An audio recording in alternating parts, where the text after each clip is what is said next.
Yeah, Mark's first ever hole-in-one asterisk. That Um, does not count. Does not count. no, it doesn't count. It doesn't count. Hey, dude, it's a heck of a par. It's a heck of a par.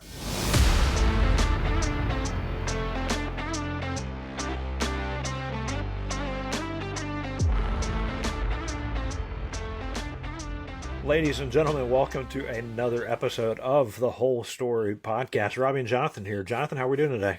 Man, it's been a good day so far. It's always fun whenever the interview is just full of laughs and you almost feel like you spend more time after the podcast chatting than what you did during the show. So, yeah, Have we great had group. have we had any shows where we didn't come away like I think we could all be best friends? Like, I think I'm trying to think. We had one, we had one, and you know who I'm talking about. That'd be like, I don't ever play golf with those guys.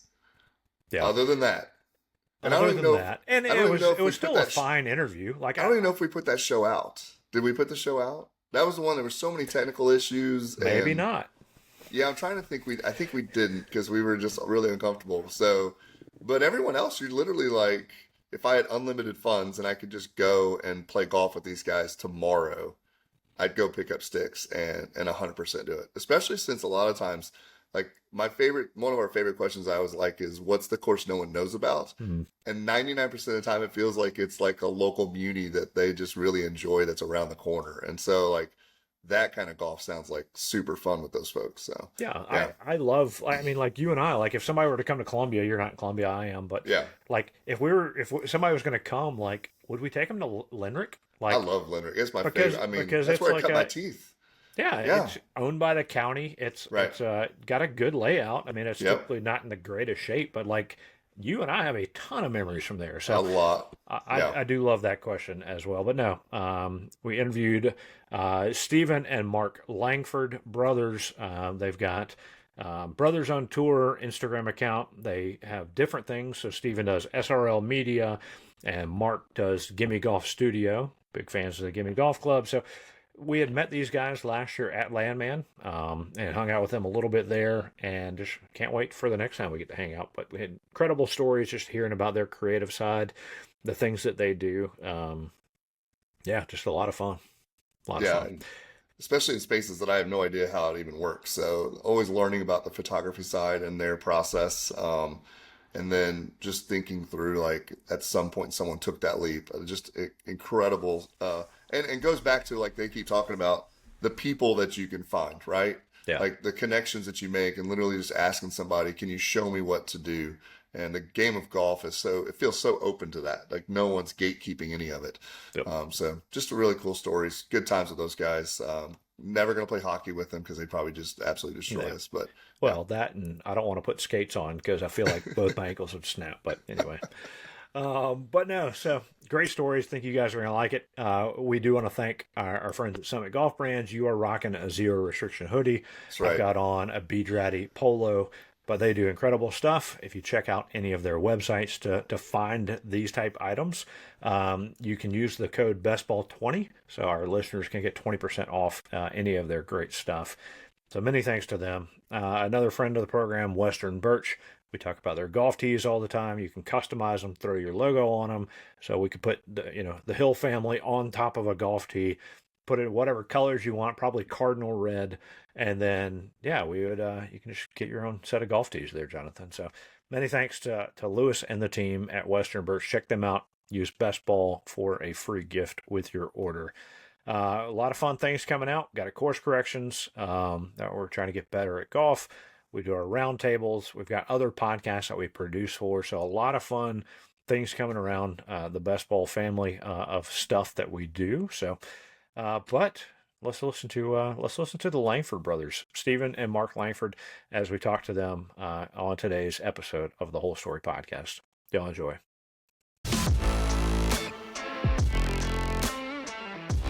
Stephen and Mark Langford, thank you guys for joining us on an episode of the Whole Story Podcast. We're excited to hear more about y'all's story. Jonathan, this might be our first set of brothers on this show. I think so. I want to clarify, like, if we go to intro, we're like, "Hey, the Langford brothers," she's like, "We're cousins," or we're not even related. We just have the same last name.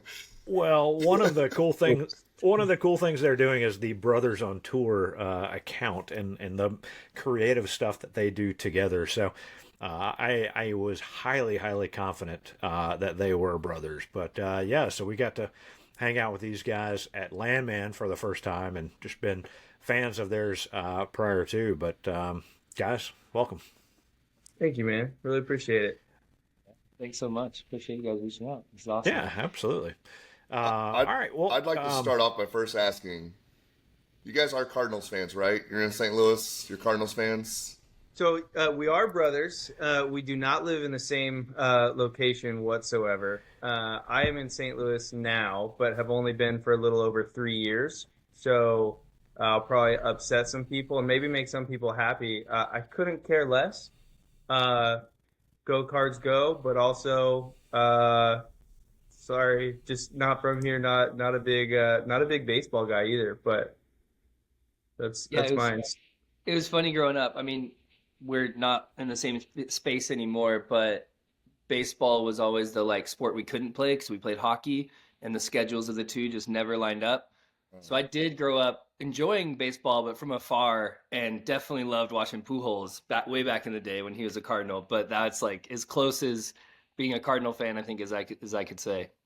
That's allowed since it's another sport. If you're gonna say Cubs or something else, we're like, well, this interview's over. Like we're just done. Done. But weren't you guys throwing baseball with Jason Yonke out there at Landman, or was that Brandon doing more of that?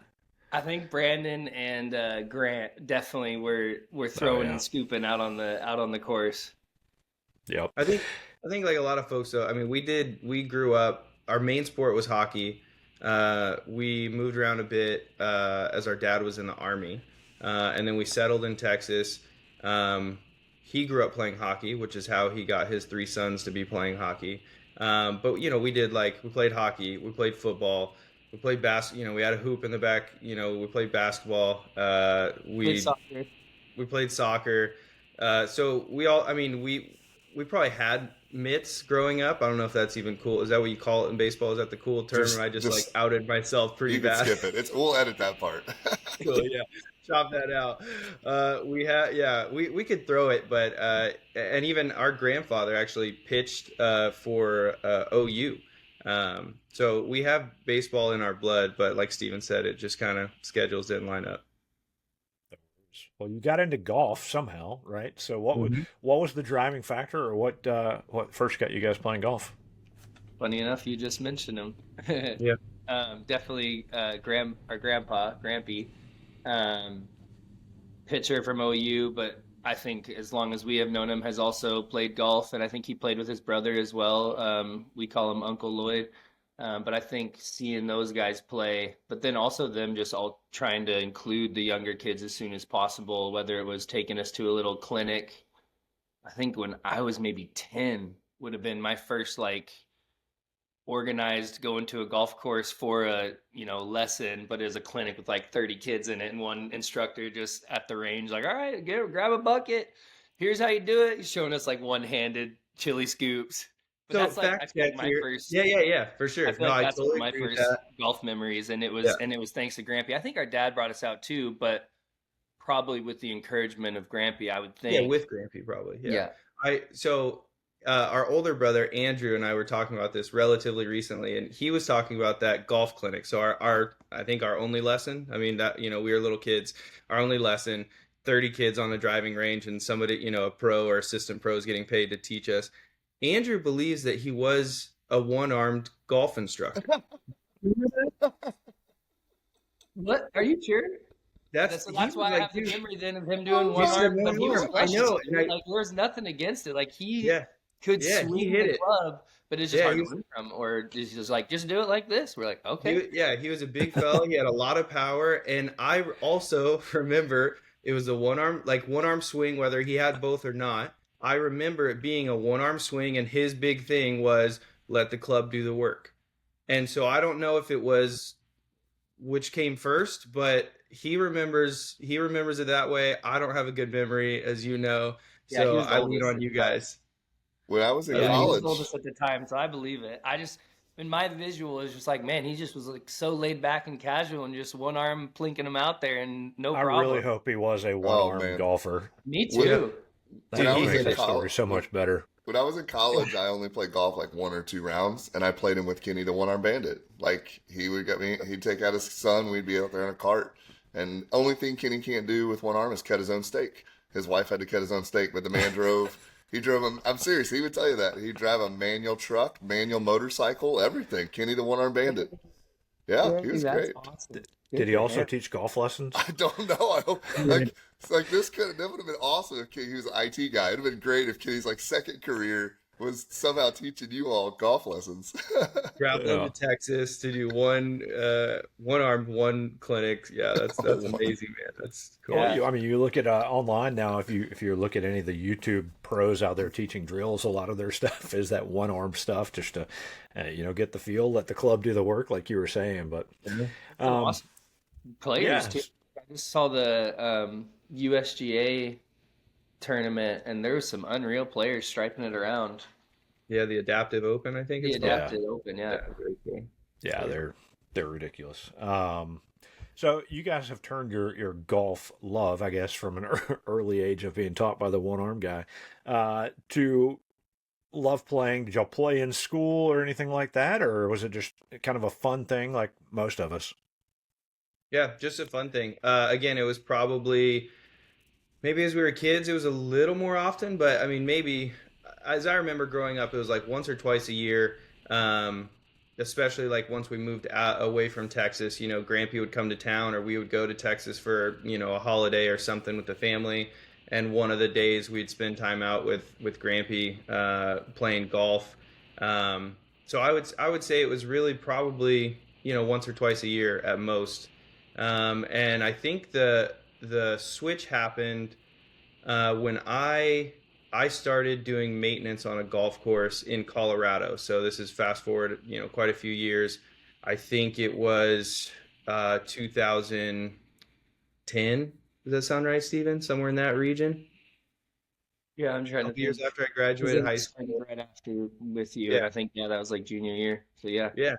Yeah, 10. so got a job doing maintenance at a golf course that was like a bike ride away from my folks' house, and it was a really nice golf course. They have 27 holes, Pelican Lakes and Falls, and I was doing all that manual labor, but I was also getting free golf at a really nice course.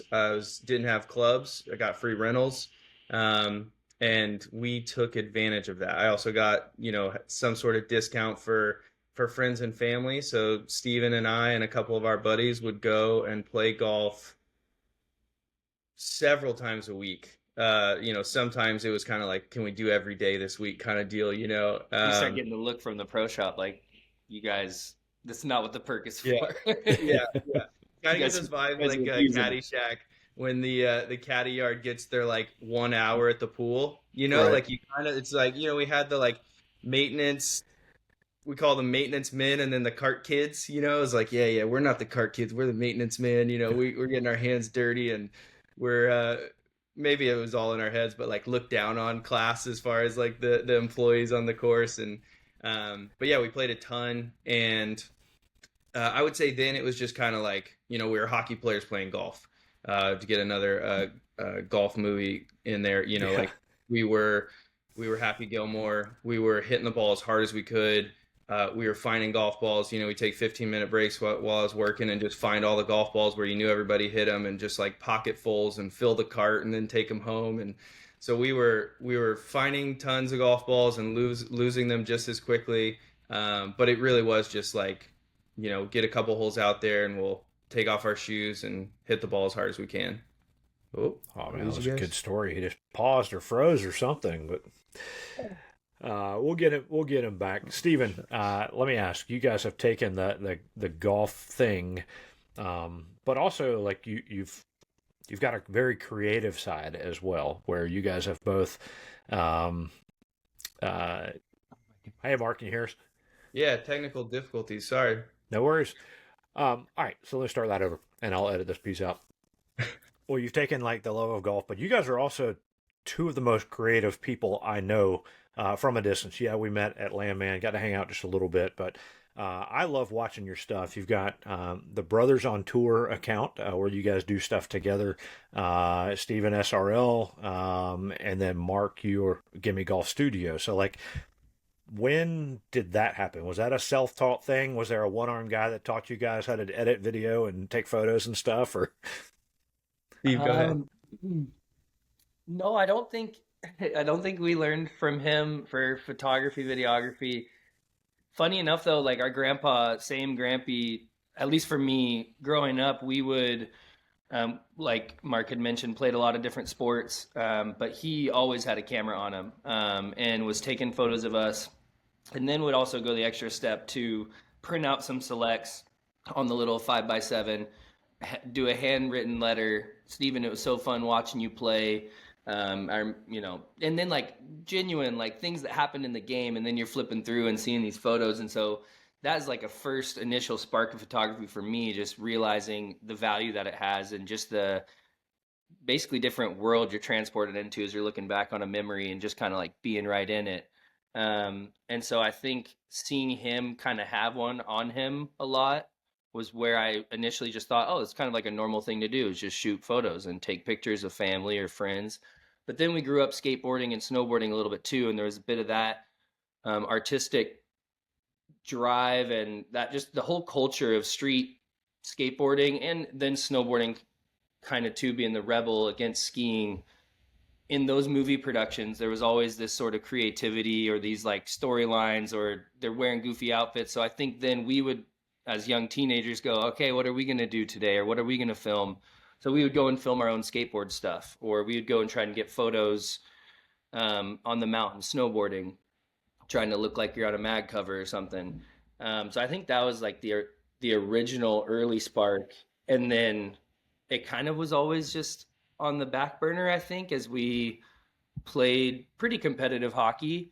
And then trying to think, I think my last year of playing, I was out in Sweden with my wife, and my father-in-law was like, hey, just take my Canon to, and enjoy it and try to take some nice photos. And I fell in love with it out there, just like having a camera, having a zoom lens, and then coming back was like, I need to make sure that this side hustle hopefully grows into something more, but for sure just constantly pour into it and see where it can go from there. But yeah, I think that was very early beginning to kind of where it then like actually turned when I came back from Sweden and had started SRL Media out there and was just like, yeah, I just at least need to have a landing page where I can post some photos, whether that's from travels or whether that's from back home, and start working with companies. But that was early on. Yeah. Yeah, I think definitely Grampy being a huge influence with his photos. I think most people like, it was always a surprise. You knew Grampy was taking photos, but when you got the envelope and it was like, oh yeah, like, football, hockey, whatever it was just a special, you get to read the handwritten note and see pictures of yourself and at least think you look cool or whatever. Go ahead, Steve. And he would do it for like our teammates too. Like he'd hand us like a stack of envelopes, and I'd have, I can feel I've got a few photos in there, but then I'd be handing them to teammates at our next game or our next practice, and everyone would be popping open their envelope from Grampy and reading a handwritten letter. Like it was super intentional. That's really cool. And just special. Yeah. A fun like side story on that is one of our older brother's football teammates in high school kind of was like opening up in front of some guys in the locker room kind of deal. It's just like, hey guys, like I just kind of need to like talk about this. I got like an envelope, like this handwritten note and like photos of me like during last week's game, and it's really nice, but like I don't know if I should like, they're high schoolers. It's like I don't know, like is this weird? Like is this okay? Like should I talk to the school admin or something? Like somebody's taking photos of me, and in his mind it was somebody just took photos of just me, wrote me a handwritten note. What is this something? Do I need to be worried? And my brother's like, oh no, that's my grandfather, and so everyone's like, that's awesome. And a couple other guys were like, I got those too, that's so cool. So yeah, again, it was just he loved photography, but also his awareness that people, kids enjoy, getting photos of themselves. And so, yeah, it's a special thing from him for sure. How do you two see that now? Because everything, I mean, 99.9% of everything is digital media now. Yeah. And so there is sort of something lost, and I can hold this. I can, there's even an app now apparently that you can take a photo and you can set a timer for it to get developed later. Yeah. And Whoa.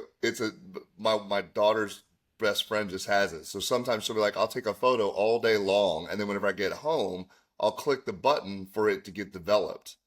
But That's Yeah. sweet. from a creative perspective, right? Because you're dealing with all sorts of media in that sense, right? I'm assuming you're creating some that are printed as well. But where's that break between real something in your hand that was thoughtful and planned and went to the Walgreens to get it developed and all that versus the 6,000 pictures you took today and you can click on it and, text it to somebody. Yeah. Good Man, I question. feel like, yeah, like you said, it's a bit of a lost art. I know plenty of people are doing it, so it's not lost entirely. But even for myself, like I want to print so much more than I do. I feel like it's just so much easier, I guess, to like take the photos, quick batch edit, post them, whatever. And I think there's probably like then the value of that is lost as well, right? Like the the longer or the more challenging or more difficult the process, like the more enjoyable the outcome is. And so I do think there's at least I just speak for myself. There's a bit of that loss. You post a cool photo and you're like, I really like that. And Steve and I have had this chat quite a bit about like I don't, we don't do art for other people. We do art because we like it. But there's also that weird like, yeah, but I like it, and so I enjoy it, and I want other people to enjoy what I enjoyed. There to me there's that there is connection. Like if I see a photo or if I see art that I like, I'm immediately like, oh man, I want to know what the artist was thinking. I want to know what was special to them when they took that photo, or wrote those lyrics or whatever it is. So yeah, I feel like to come back to like printing photos, it's definitely something that I would like to do more of. My house is very bare on the walls, and it's like I'd have so many photos that I could and should just print. Um, but it takes more time to go to a special shop or even go to Walgreens or get something printed and get the right frame and all that. So And also to piggyback on that, it takes more time to sift through the 6,000 to find yeah, the one that you think is print worthy. Where when you're shooting film or when you're shooting super intentionally, you're almost like having that thought in the back of your head going, I know this is going to be printed, or I know this is going to be blown up bigger than how I'm seeing it right now through the viewfinder. And so I think that kind of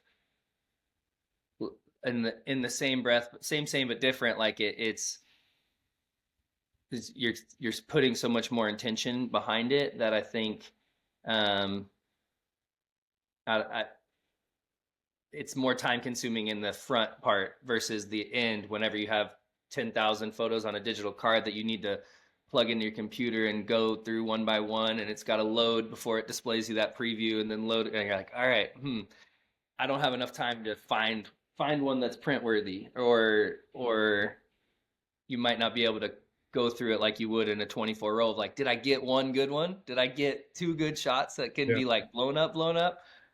So I think it's fun to still try to think that intentionally when you're shooting digitally, but you're right. There is a bit of a slipping art of, yeah, there's not as much getting printed, or there's just an overload of images that people have shot. It's like, well, we need, a week to go through this to find yeah. the 3 prints that we want to do or something like that. So yeah, I think it's really time consuming either in the front end or on the back end. And now we just kind of have the pleasure or sometimes pain of trying to choose which one you're going to do. That could be an interesting challenge where you say, hey, Yeah. I'm going to go out and do this shoot, but I'm only going to give myself a roll of 36, or we're going to pretend that I've only got 4 36 rolls, and therefore I've got to take pictures the same way I would have. When your Yeah. grandpa took pictures, it wasn't like he could just snap 6,000 automatic flats and then pick one millisecond out of there.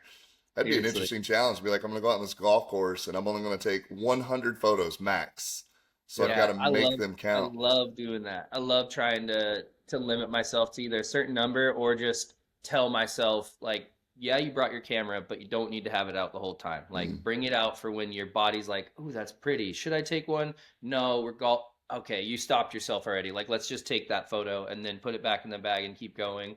Or trick myself and use a tiny SD card that's got like 8 GB where it literally holds 32 photos, 32 raw photos. And then sometimes you'll be taking it and filling that up and going, hey, I want to take more photos today, but I need to delete some that I've taken that I haven't backed up yet. So these are like getting deleted off of here.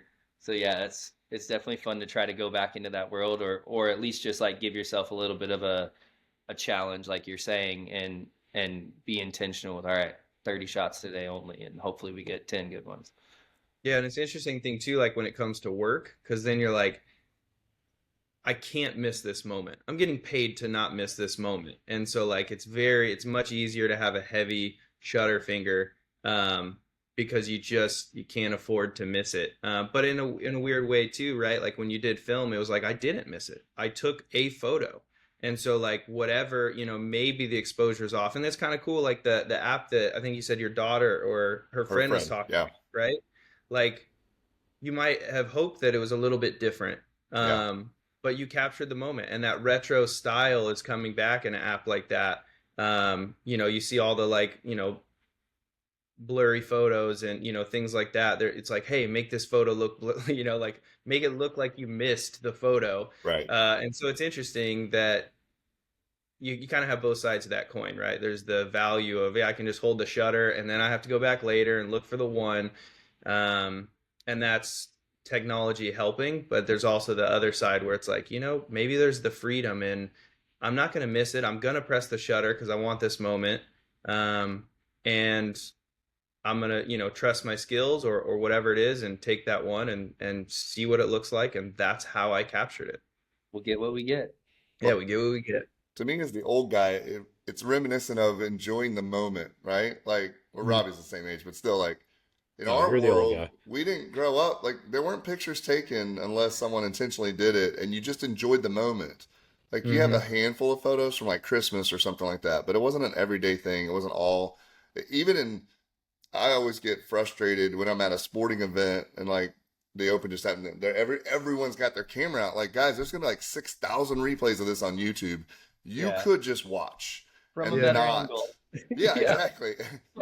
So you could just enjoy what you're doing as opposed to, and I feel like maybe the next generation is looking and going, we're so inundated with all the photos we're taking all the time. Now they're trying to almost trick themselves into having some sort of time frame and space difference to wait for it, the anticipation of it, as opposed to just that immediate, nope, don't like that one, don't like that one, take 16,000 more until we get the right one. So I don't know.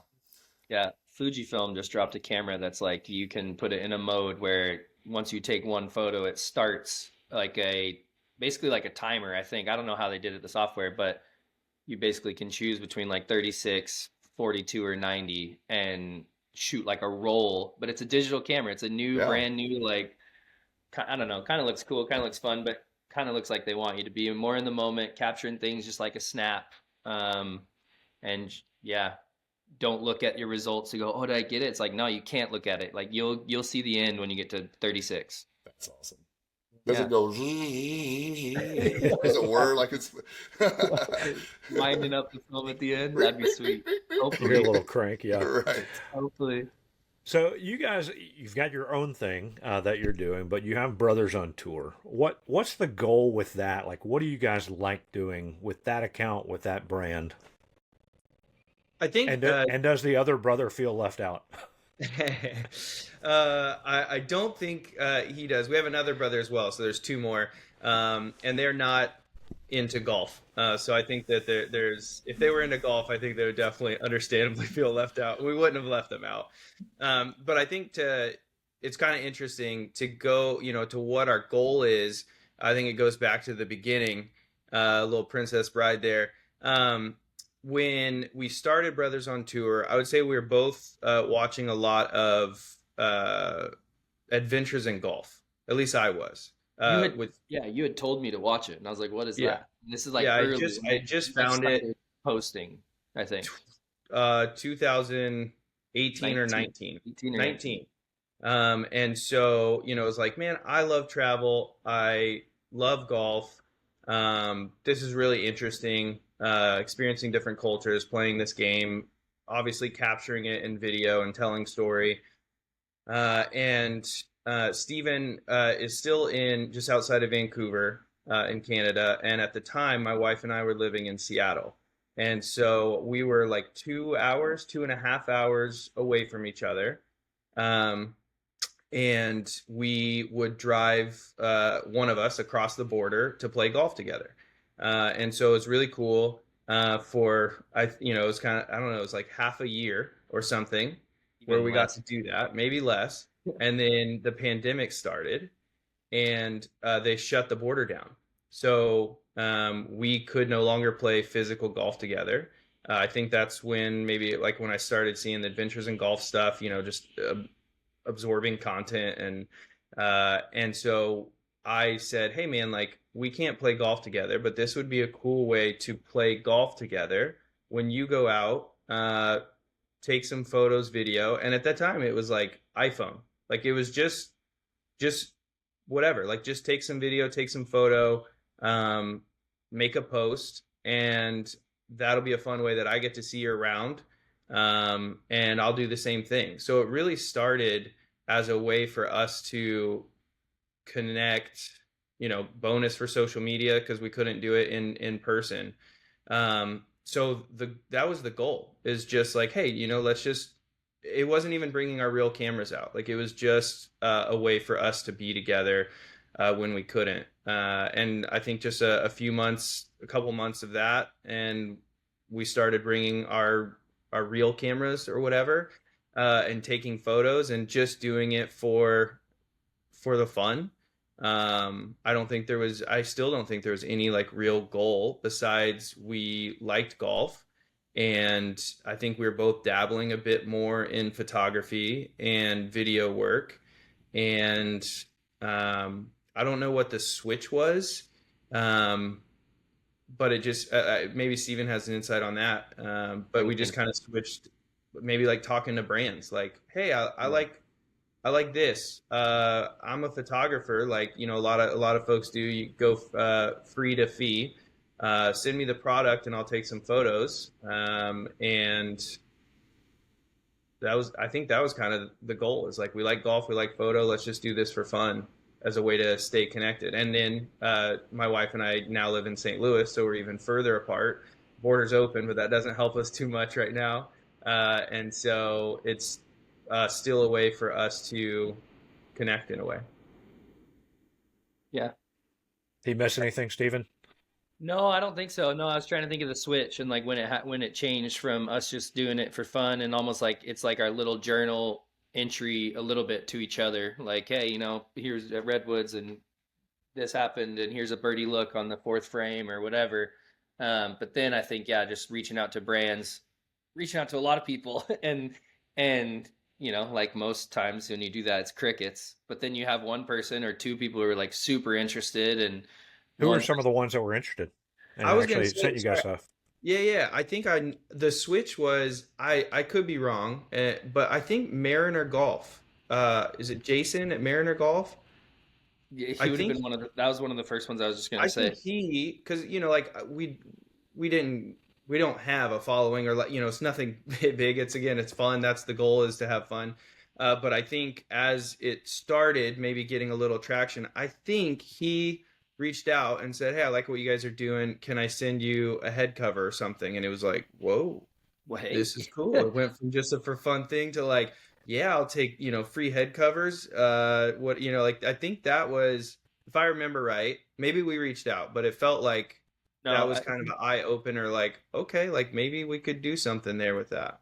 yeah, I think he was the first one, and we got some, and we shot some stuff. He's like, "These are great," and then we're like, "We should like reach out to people, maybe like, and Yeah.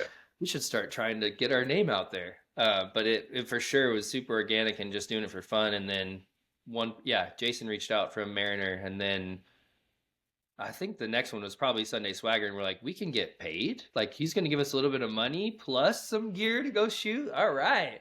Yeah. And we did that for a little while, but then Mark and I were both like, right, but this isn't like maybe a brand that we would buy or support as much. So we're like, okay, we'll fizzle that out and try to get to some brands, but it's hard. It's hard to uh communicate what you're trying to do or share the vision whenever it's just like an organic thing that you're doing. But yeah, there was a little bit more after that. I'm just trying to think of who it would have Yeah, been. Precision Pro sent us some rangefinders. Yeah, That was cool.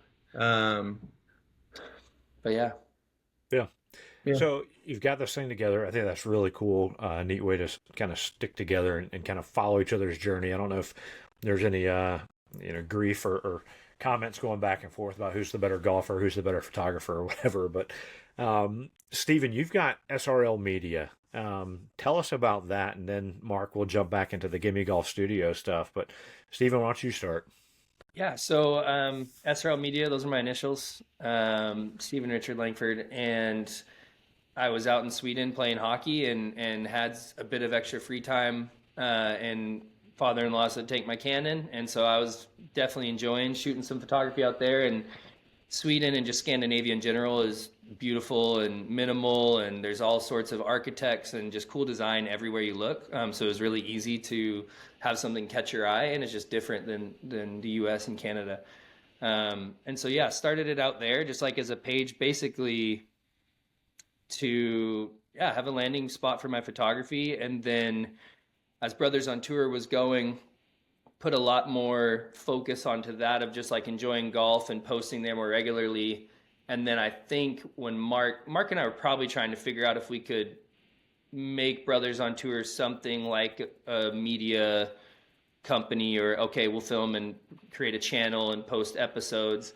But then the border thing happened. So then it was again kind of like, all right, well, what do we do now? We can still have fun on Instagram, but it's going to be a lot harder to have like a channel where we're creating episodes and stuff.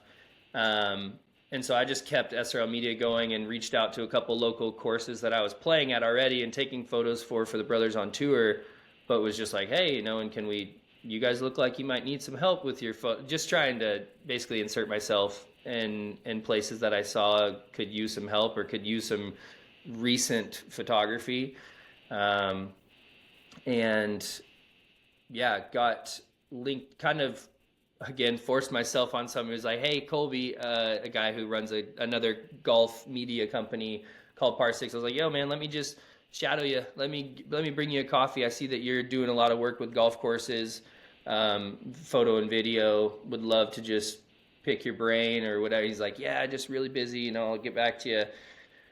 Full calendar year later, get a DM from Colby. Hey man, can you help me out? I could use an assistant in a couple weeks. And so then via SRL Media, he like contracted me via SRL Media to come help him shoot a golf tournament, or like a member guest golf tournament. And I worked there for like 2.5, almost coming up on 3 years. And so I'll still contract with him with some like very specific golf stuff, and then have a few of my own golf clients now, just providing photography, videography services for them, whether that's for their socials or maybe for like a longer form video for their website. But yeah, just trying to make connections and relationships. And it seems to be that there's a lot of those in the golf world, and have just kind of like trickled over and spilled over. And once you know one person, actually a few more people over there, and now that guy knows this person, and that girl right there, she's now the head pro here. Like it just so fastly changes, and just trying to make connections and grow a business. Yeah, that's the way to do it. It's all about the people, relationships, and you never know who's going to go where and what. So, Mark, we interviewed Kyle Walton probably 2 years ago now. Been following Gimme Golf Club and what they were doing. Reached out and said, Kyle, like we just started this podcast, like I don't know, 3-4 months into it. And we said, hey man, we'd love to hear your story or what you're doing with Gimme, and kind of help share that to our very small audience. And now, Kyle, obviously a very creative person, had Gimme Golf Studio, where he would take people like yourself that are very creative, that were, I guess, close by, or kind of created a team of creative folks. But now you're kind of running that side of the business, right? So give us a little bit more background on Gimme Golf Studio and the fun things and creative things y'all are doing It's all really, really good, by the way. Thank you, man. I appreciate that. Yeah, I also followed Gimme Golf Club and Mr. Kyle C. Walton on Instagram. You know, when we started Brothers on Tour, it was like, oh, who are these other people? You know, Christian Hafer, Kyle Walton, Jeff Marsh, you know, like these kind of guys, Matty Word Up, you know, all those guys. It was like, these guys are really good, you know, like kind of people to look up to in the social media space. And my wife got a job in St. Louis. She's a pediatric audiologist, hearing doctor for kids, and she got a great offer at a children's hospital here in St. Louis. And we didn't know anyone, like nobody. Closest family is 3.5 hours away, and it was a great opportunity for her. And so we were like, yeah, let's do it. You know, maybe we'll be out there for a year or two to kind of build up your resume, and then we can transfer somewhere else. So I reached out to Kyle Walton and was just like, hey, man, I think I'm moving to St. Louis. I love Gimme Golf Club. I love the community aspect. I love everyone only. I definitely want to be a part of that in any way, shape, or form. And also, you are very talented, creative, and I do a little bit of that too. Would love to, kind of like Stephen said, if there's any way that I can help in any projects, if I can carry your coffee, if I can adjust lights, you know, whatever it is, I would love to help you in any way. And he said, you know, when we moved, he's like, yeah, man, come check out Gimme Golf Club. And so we sat down at 425 Clark Street and had our first chat. And I think the first thing was Pebble Beach product for website. He was like, hey, man, if you want to help, like I got this product from Pebble Beach. We got to shoot it for the website. You know, just white background, blah, blah, blah. And I was like, yeah, man, yes, I'll do it. I've never done that style before. And he was like, yeah, me neither. He said, we'll fail forward together or whatever, you know, like, we'll just do it. And so I spent some time on YouTube University, as I still do quite often, and learned how to do that to the best of my abilities. We ordered a relatively cheap light kit, and I went out and bought my first roll of big white paper, and we set that up and completed that job. Client was happy, and he said, all right, how about this True Linkswear, this shoe company? You know, I think we could reach out. We've chatted a little bit about making like a little commercial type thing for them. Why don't you storyboard that? And I was like, cool. Never done that, but yes, like, let's do it. So that was kind of just the start. So 100% owe everything that I've, you know, been able to achieve and all these amazing opportunities I've had because I hitched my cart to the horse of Kyle Walton. Yeah, I can't say enough thanks to him as a, you know, initially a boss, and now we co-own and run the Gimme Golf Studio. Yeah, just tons of gratitude for him. And so, yeah, that's how it started, and it really was just one project to the next. I think the next kind of crazy series was he's like, hey, man, I'm doing these things for USGA. I don't know that I can get you paid, but we'll see what we can do. Maybe get your expenses covered. He was saying, I'm going to shoot the Women's US Open at Pine Needles, and then the Curtis Cup at Marion, and then the Men's US Open at Brookline.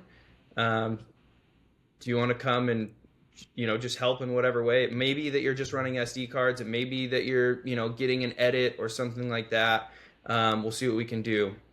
I was like, yep, for sure. Let's do it. So very, very quickly, like day one, I think USGA was like, hey, we need this piece. You know, players are arriving, blah, blah, blah. And it was like, Mark, why don't you just take lead on this? Like, you shoot it and edit. And like, it was like, okay, this is more than running SD cards. But it was a great, like, baptism by fire. Just got right into it. Some of the most stressed out I've ever been. Like, we're, you know, at those kind of things, the quick turn stuff, it's like go out, film for a couple hours, come in and need to have an edit done with music colored, everything within an hour or two. And so the whole time you're just like getting footage and you're pulling it in and you're like, not done yet. I'm hurrying, just freaking out. And, but yeah, it was a really, really awesome, trip where we spent, 3.5, 4 weeks on the road together. Learned a ton. And, yeah, just from there on, I think he was just kind of like, hey man, like this Gimme Golf Club is going to take a lot of my attention. Um, I want you to, really work at Gimme Golf Studio like you're doing, work hard as if you are an owner so that you can be that one day. So yeah, just a ton of appreciation for those opportunities and yeah, him just trusting me to run with it. So that's where we're at now. So there's obviously lots of media, lots of photographers, lots of people who buy cameras or borrow father-in-law's cameras at some point in life.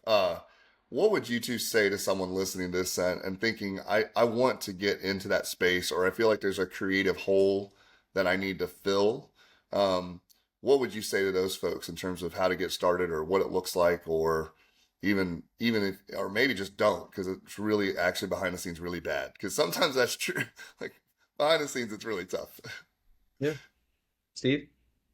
I mean, I would just say start small, and I think the reason why we love it is because we weren't taking it ultra serious at the beginning, and we have kind of just had fun with it, and then it's transitioned into more, okay, this is actually, our job and our career now. But that didn't happen quickly, and that didn't happen like, oh, okay, I'm just going to choose to do it for a career. So I think start small, like start with your camera on your phone, but if you want to have something different that kind of takes you away from your phone and gets you into a different mindset, and yeah, I mean, a little old film camera that then you're forced to only pick, 35 things you want to shoot, or a little GoPro where it's you got one lens and a battery that lasts 2 hours, maybe if you're lucky. So, what are you going to do? And just get creative, like have fun, get creative and start. Like, I think that's the biggest thing. Otherwise, you just sit there wondering and, oh, well, what should I do creative? Well, I mean, if you want to take photos, do it. Yeah, go out there, get some reps in, and start small and have fun. And if you do want to then take it more serious, find somebody that you look up to, reach out to them, and when they say, yeah, maybe just keep reaching out, either to that person again or to another person similar. Yeah, I think people are willing to help. They just don't know who's out there looking for it. So you have to at some point reach out and make yourself known and make yourself available to be a helper, or to say, hey, I'm more interested in this and want to continue getting more interested in it. Yeah. Yeah, I like that. You have to obviously just do it. I think even uh where we're at, where I think professional photographers, whatever above us, whatever that means, or below us, like everybody, most people in the creative space have that imposter syndrome of like, well, I don't know if my stuff's good enough. I don't know if it's as good as this person, or you start a new job, you get a new project, and you start from scratch. Like it's great if they hired you because they've seen your work, or you reached out and they're interested, whatever it is, but like you start from scratch. So I definitely start with like, those kind of like, oh man, like, okay, I have a responsibility, and a responsibility to be creative is very weird. Like, I have a responsibility to fill out spreadsheets. That's all I know about spreadsheets. I know there's numbers and I don't like that stuff. So those people are, maybe there's more to it, but like, how to put in numbers and you get the right thing. Like, that's it, like you did it. There's other jobs and tasks where it's like, if you did a good job, it's not subjective, whereas art, creativity, you may love what you did and the client doesn't. And so it's hard not to like start from that point of like, okay, I have to do good. I have to create art that also the people who are paying me like. And They see so like, themselves or their brands in it. yeah, exactly. Yeah.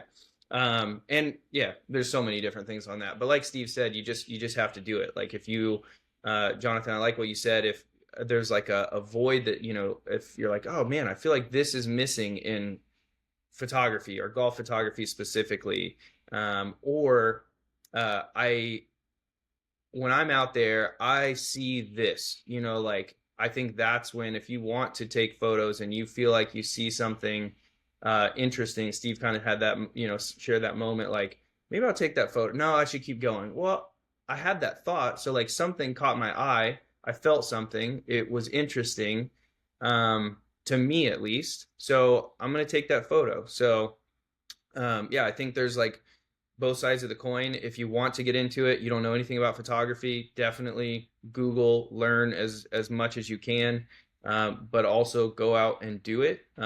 You can look at other people that you like their work and try to emulate, try to see how they captured it, because as you're doing that, then you might learn, well, I kind of like to do it this way.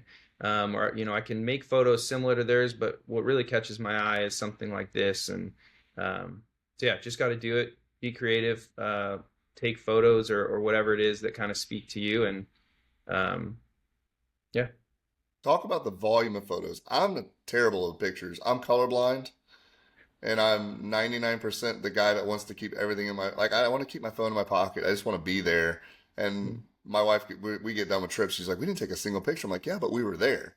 Like, we'll Yeah. remember it. It'll be fine. Yep. But talk about how many photos, because that's the thing that kills me about photography.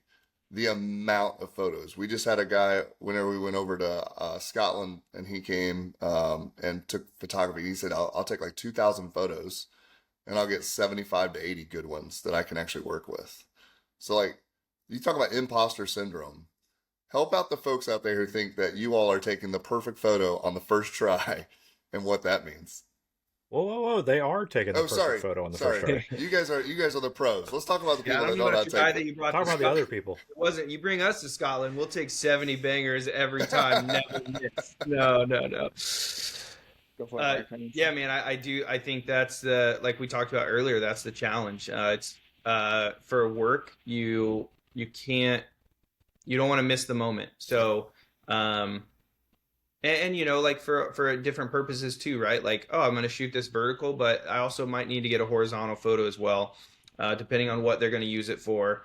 And if you're shooting models or talent, you take one photo and it's like, oh, they blinked.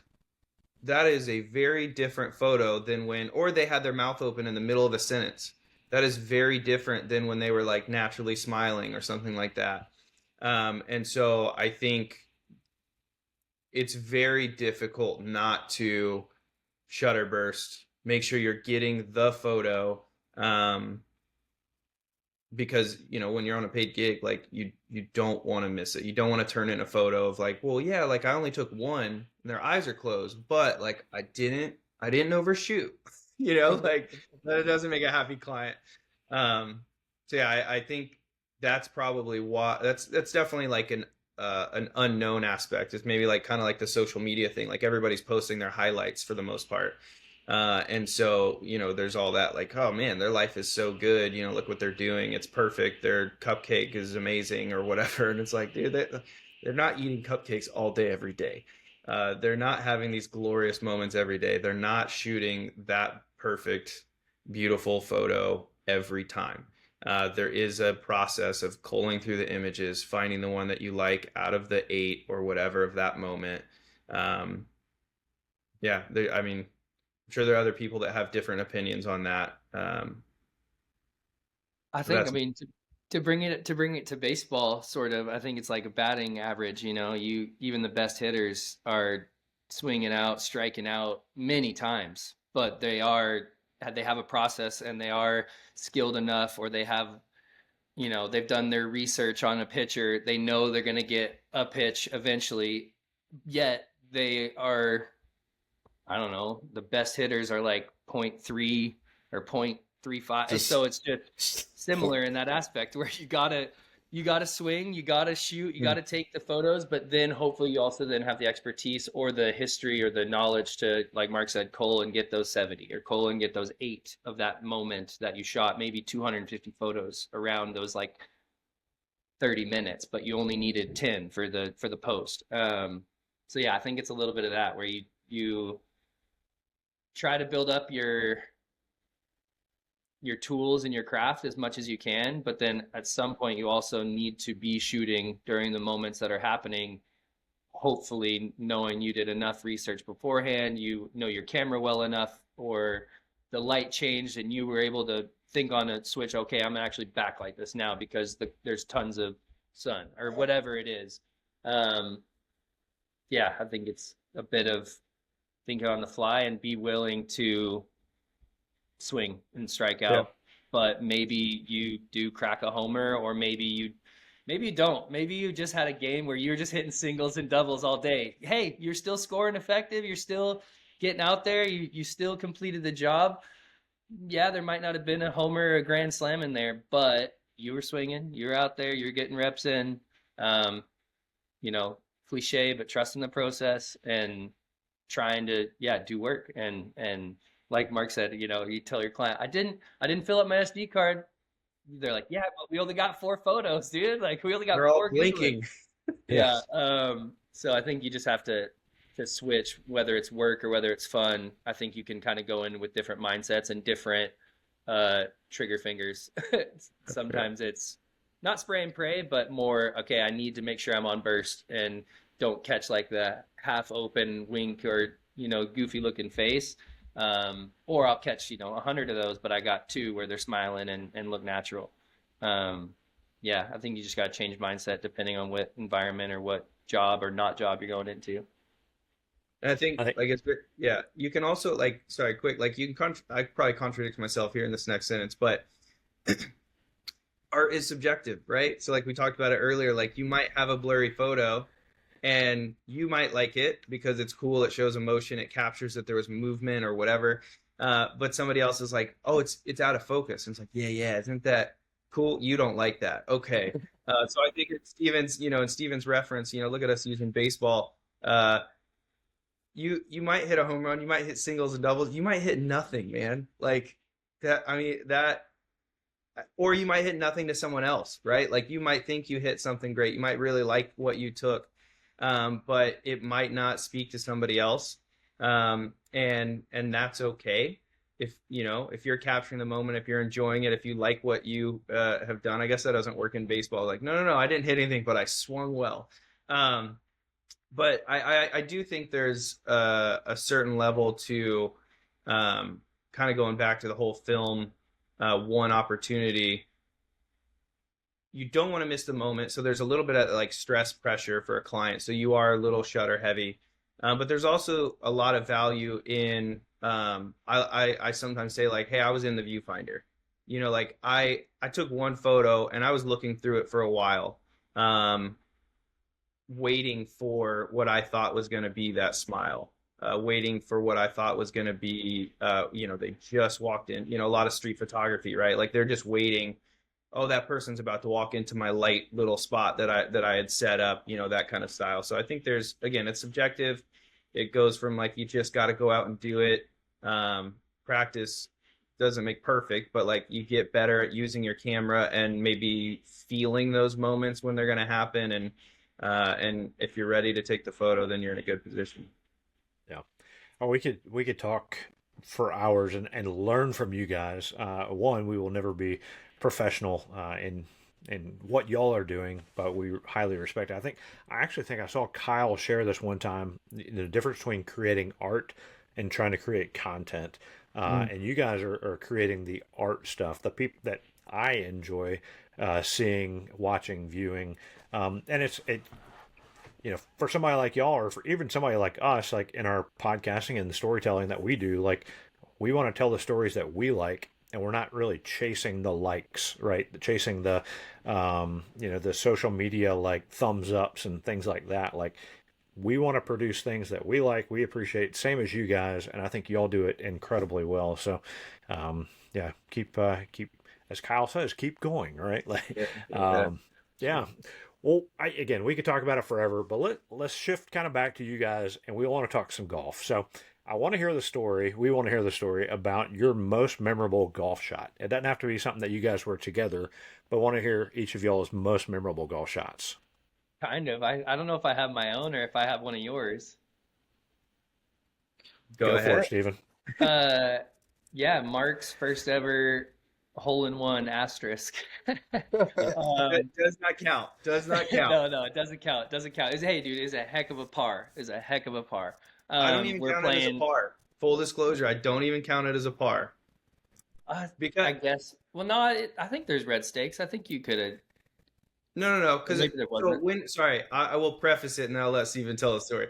When we were playing, when we were playing golf, when I worked at the golf, and I think at this point Steven was also doing maintenance at the golf course with me now. My second season, Steven joined on. We were playing a ton of golf, but again, it was no instruction, no like we were all just going out and hit it. It wasn't ever like, hey man, I think you're coming across the ball a little bit. In fact, like 2 years later, I first was like, there's supposed to be wrist hinge. Whoa, I thought everything was straight, So I had no idea what I was doing. It was just hit it, try to get better by playing more. So a lot of times we would say JFF just for fun, which all shots were. But like this one, I just hit a drive that went blasted off into the right.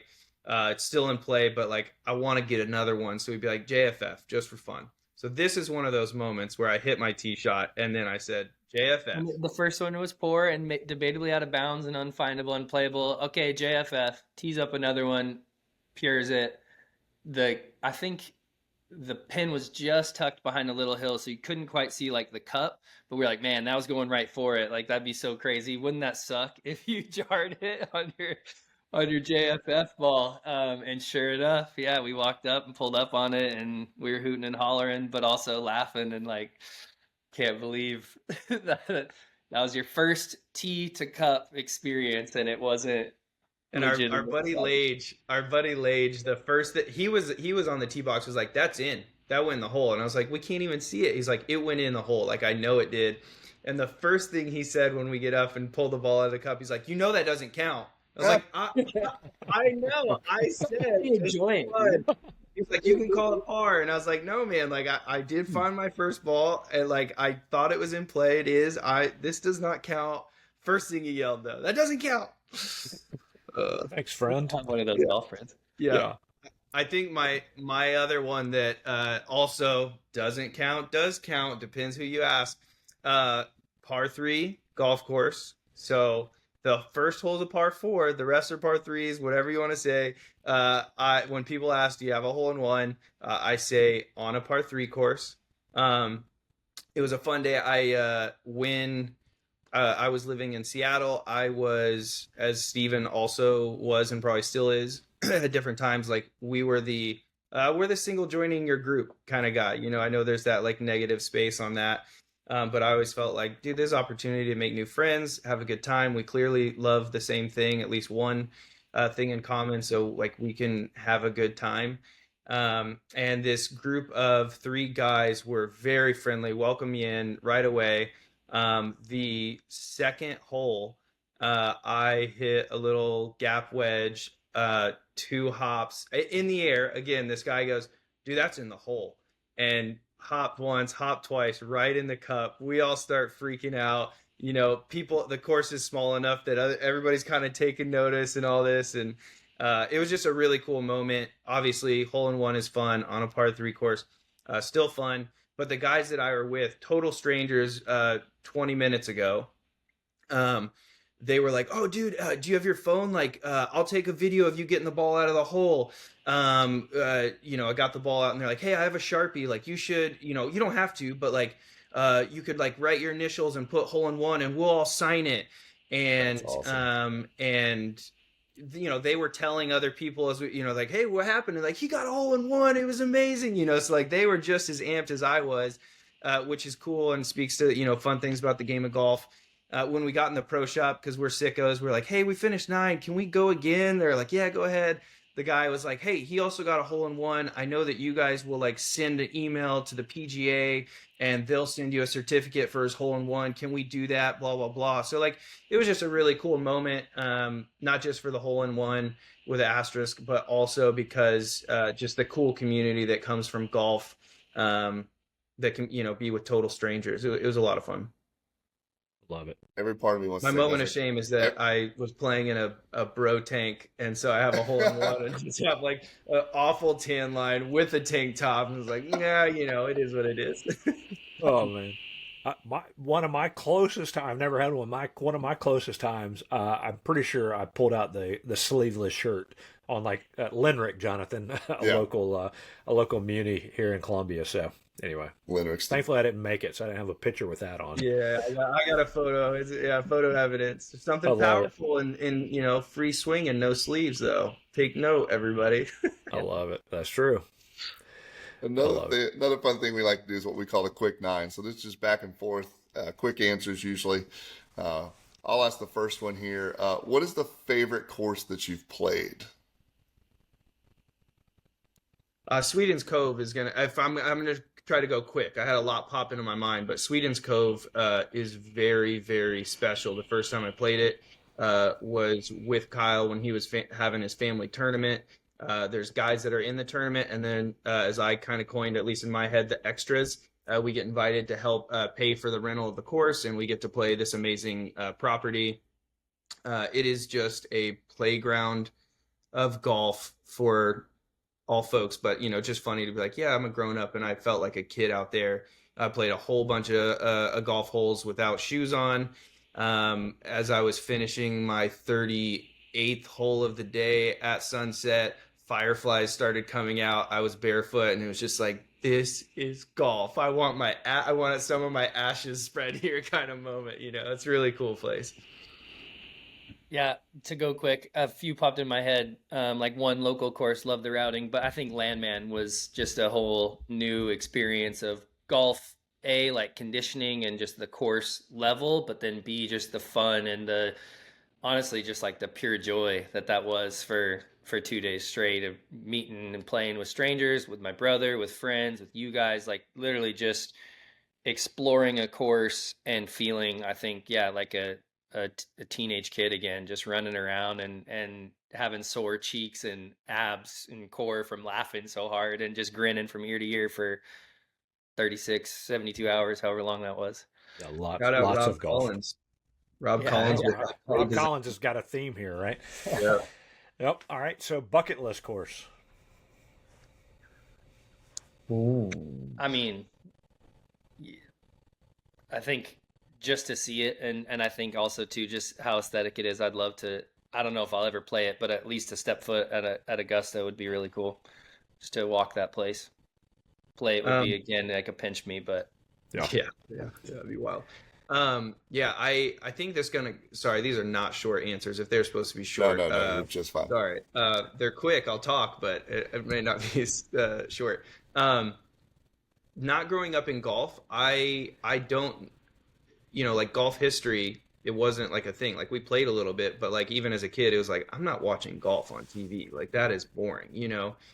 So I don't know like golf courses, the private clubs, the this and that. Like I know the barefoot smack the golf ball. All right, I lost that one too, but I'm gonna hit one, over here, whatever, that kind of thing. So I've definitely had opportunity to play some really, really cool golf courses. I got to play the old course. I would say that I'll do reverse bucket list. I'm gonna cheat because I don't have another one coming to mind. Just not knowing a lot of like golf courses, but that one was on there, and so it was an amazing, amazing opportunity to get to walk that course for 4 or 5 days and then get to play it at the end. So, Fair choices. All right, what is the best course that no one knows about? The old course. Right. nobody's ever heard of that place. No. Right? It's old. Cool. Same, different question, same answer. The new course. I don't know if nobody knows about it, but I mean, no one on maybe the listeners would know. Like, but like the local club that's right up from my street, Redwoods Golf Course, just has like a very nice routing, and it's kind of in the middle of not the city, but suburbia. Yet when you hit off the first tee, you're just now off in this like adventure through the woods. It's got a couple not linksy because there's no water or ocean right next to it or a cliff, but like wide open, rolling kind of bunkers hidden and tucked out in some rolling hills and some mounds. So it just gives you good variety, and it's public. So I think that for me, that's definitely one that I'll always recommend and be high on because it's just close and public and also really good golf and really fun routing. And challenging, man. That course is challenging because you Yeah, got it's tough. redwoods on other holes that, yeah, it's hallways and stuff. Steve was talking about redwoods, big trees out there. It made me think of Old Brockway in Lake Tahoe area. It's a 9-hole track, and it's got a similar vibe. Just a really beautiful through the woods. Play that at sunrise, and you're bound to have a good time. I feel like I haven't played the McKinsey that's out in that area. I can't remember what it's called, but it kind of has that similar. Yeah, I can't remember. Has a similar vibe to that place. And then also just a shout out where we did maintenance for a couple years in Windsor, Colorado, Pelican Lakes and Falls. The owner of that also just built Rain Dance, the like longest or second, I think it's like the longest golf course in North America or something. I've only played there once, so people probably heard of that as it got some intrigue. But the other courses, Pelican Lakes and Falls, especially the Falls 9, is just a really cool, special memories. But it's a good, fun track. Choices. Talk about those redwoods. Like we obviously in the southeast, surrounded by pine trees. We hit plenty of those, but I can't imagine the giant redwoods. How many trees we would be running into. So Yeah, at Old Brockway, I saw my first bear on a course, and that was interesting. Just thinking of redwoods because we saw him, did not hear him at all. Didn't hear him even when he was like kind of running. Kind of got spooked by us running on the grass. But then when he started climbing up that tree, those claws like ripping and scratching up he was up the tree in a matter of a second, and it was just like, oh, those claws that are gripping into wood, yeah, that's going to do some damage to some skin. got to watch out for those guys. Yeah. All right, dream foursome. You don't have to put each other in it, but It feels wrong not to. Dream foursome. It doesn't have to be pros. It can be anybody. Anybody related to anything. It's fun because I think you could take it different ways, but like, I don't know. I think golf has always been a little bit familial. So, I mean, as we're getting older and as schedules get more and more distant, like honestly, around with my brothers, my dad, and Grampy, like that'd be enough for me. I mean, it'd be really cool too to, say some pros or some living, some dead, but I think as I'm getting older and seeing just how fast the time is going and how fleeting those moments are, I'd just, love to get out there with the family. Yeah, I was definitely going to cheat and say Grampy for sure, the one that got us into golf, and my brother. Yeah, just again, kind of similar to I just don't have like, ooh, that celebrity would be so cool. Or that pro golfer. I mean, yeah, like Steve said, it'd be fun to have those experiences. But again, I think the rounds that we've had with folks out at Landman or when I was out at Sweden's or stuff like that, where it's just your normal people, your buddies. I think those are maybe just as much more valuable to me because I know them. I don't know the other people. It'd be fun to spend some time, but fun to be a place where every shot's a just for fun shot. Yeah, exactly. That's it, man. That's golf in heaven. JFS. Yeah. Yeah. What is your walk-up song for the first tee? Ooh, something laid back so that hopefully I don't get too rushed in my first swing off the tee, which is almost a guarantee. Something laid back. Give me some reggae, give me some slow hip hop. I don't know, something that's just gonna calm me down versus like get me amped up or jacked. Yeah, I'm totally the same way. I people say I have a smooth swing, but I think it's a nice way of saying it's really slow. Like you have really slow swing. One guy, stranger, was a couple holes in, was like, dude, you play golf.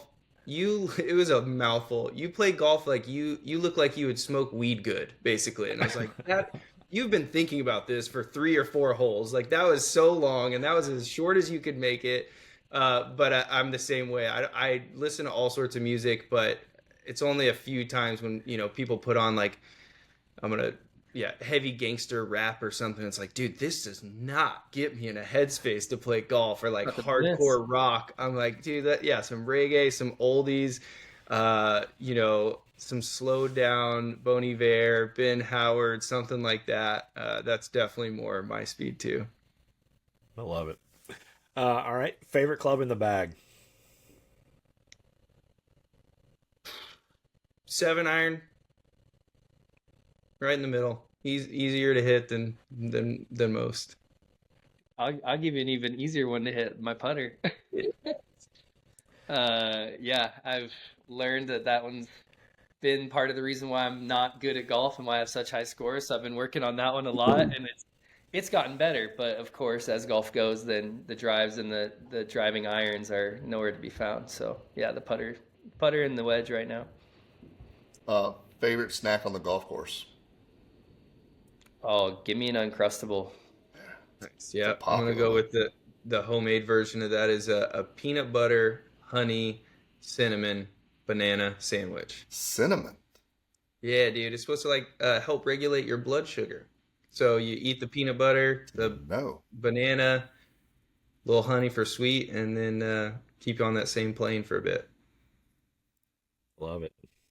Very nice. All right. One question we love to ask. We love asking all these questions, but we're big into golf logos, course logos. We want to know, what's your favorite golf course logo?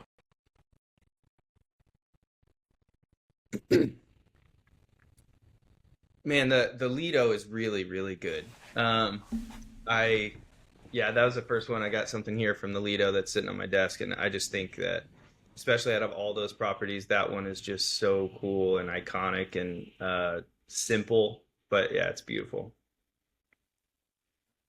I think a fun one that I've seen recently and got to meet him out in Landman, but Wildwood, just like how he's rebranded. Ryan O'Meara. Yeah, Ryan. Yeah, beauty. Just seeing all the fun stuff that he's creating with the Sasquatch out there, and then just all like the supplemental stuff, the footprint with the W. Just he's having fun with it, and I think when designers or people who are in charge, who are kind of making those decisions, you can see that coming through. And he just, a lot of sweet merch. Yeah. Have you heard Akbar, Seamus? Seamus, Have you heard his new podcast? No, I haven't. His first guest was Ryan O'Meara, and they talked about the Sasquatch. I'm trying to remember the name, like Hubie, I think is Sasquatch's name. So anyway, but they talked about like the kind of the redevelopment of Wildwood. So recommend it's Overseed Capital is the name of the podcast. It's good. Cool. I have to check that out. Yeah. Sweet. All right. Last question. Finish this sentence. The best part of golf is. I mean, you guys do a good job with this, but definitely the people. I think literally anybody, like from, I think we started maintenance, so from grounds crew up, it's the people in it. I think once you're in it for longer, you might be initially attracted to gear or a certain course, or you want to play this, or you want to have these clubs, but I think just the more and more you're into it, it's like, man, it's just the people around me are the most important, and that's what golf is all about. Yep. This is exactly what I was going to say. The people you're with, man. Yeah, I mean that's how this happens, right? This conversation, it happened because you guys played golf with somebody that got you out there. We played golf with somebody that got us out there, and I think that it's the people you're with, and those stories and memories that you share. I mean, those are only as valuable as the people that you do them with. So, amen to that. Well, guys, this has been a lot of fun. We love what you're doing with Brothers on Tour, with SRL Media, obviously Gimme Golf Studio. But we really appreciate you guys for who y'all are, your creative side. So keep it up. We'll put links in the show notes of where people can find you. But we appreciate y'all both joining us on the Whole Story Podcast. Appreciate you too, Robby. You too, Jonathan. Yeah. Thanks so much for the time, man. This is sweet. Absolutely. Well, for Mark and Stephen and Jonathan, this is Robby, and this has been another episode of the Whole Story Podcast.